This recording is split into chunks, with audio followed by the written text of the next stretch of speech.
We turn now to Lake Taylor, scene of cattle in the water in direct violation of Rule 5.68 of the Canterbury Land and Water Regional Plan, which explicitly excludes, and I quote, cattle standing in any lake. Formal complaints have been made and ECan say they're looking into it. But tonight we hear from a neighbour who says he's been complaining about the cattle for a decade and nothing has been done. The land is majority owned by Chief Justice Shana Elias and her husband Hugh Fletcher.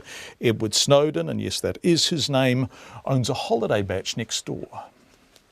It's on Lake Katrine, which is encompassed by the lake station, the station in question.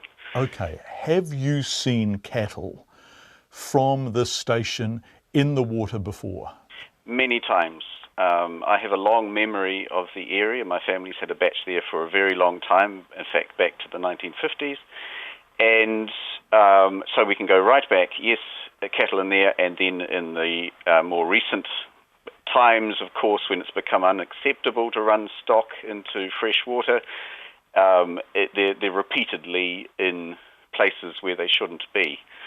And deliberately put there, I should say, as well. Yes, can I clarify this? Is there an absence of fencing that is allowing the stock to get into the water, or is it your assessment that gates are being opened to enable the stock to get into the water? Okay, in particular, that picture that I've sent through is concerns Charlie's Point, the 3-mile tributary of Lake Sumner, and that is inside the forest park. Now, there is a fence and a gate at the corner of Lake Sumner where the grazing, the leasehold grazing, adjoins the forest park. And regularly, in order to obtain a little bit of extra winter grazing, if nobody's watching, cows get put through the gate, driven through the forest and into the 3-mile clearing where there's a small bit of riverbed and grass, and they're wintered over in there. So yes, they have been for probably, if I think back, at least 15 years, off and on, cows have been driven through and grazed there for the winter. So it's your assessment this is willful, not accidental? Absolutely, yes. Okay.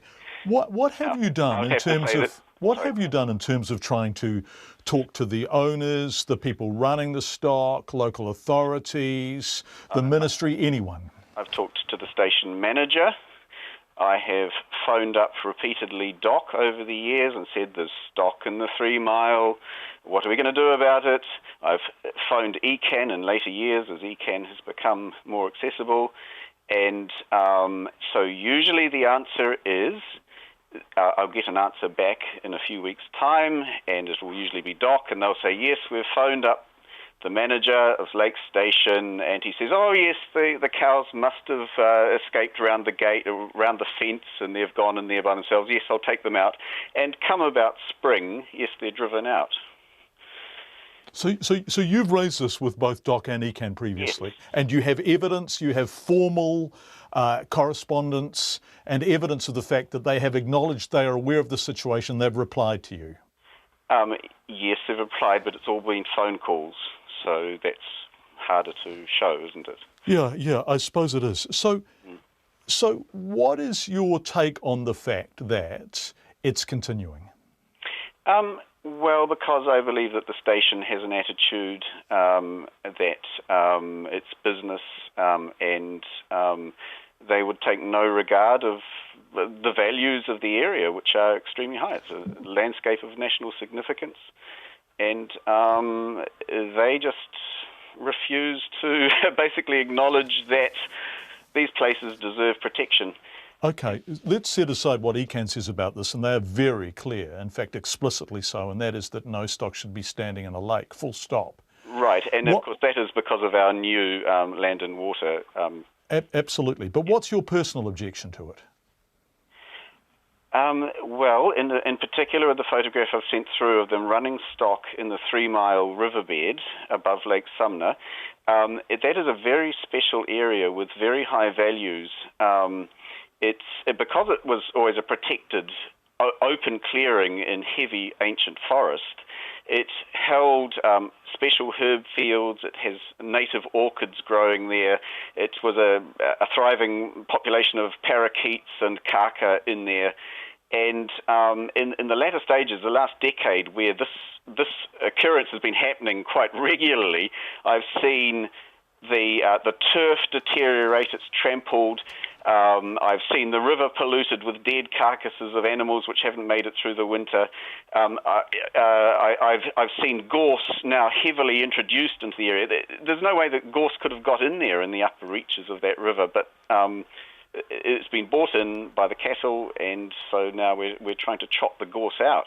It's ridiculous. What's it done? It's given the farm another few $100s. This is a very valuable area. It just makes me cry to look at it. Are you aware that other people have complained? Yes, I believe so. Yes. Of course, we've got a difficulty here because we're always phoning. We're talking to the manager, but then that becomes very problematic because of the attitude of the manager. Yeah. Is there a new manager? Has the manager died in recent years? Yes, that's right. He died just before Christmas. Okay, so are you expecting that might change now, with appropriate respect to the deceased manager? But are you expecting that something may change under a new regime? I would really hope so, and I guess it's been great that those photos of the cows in Taylor appeared, because we've been trying for a long time to have something done.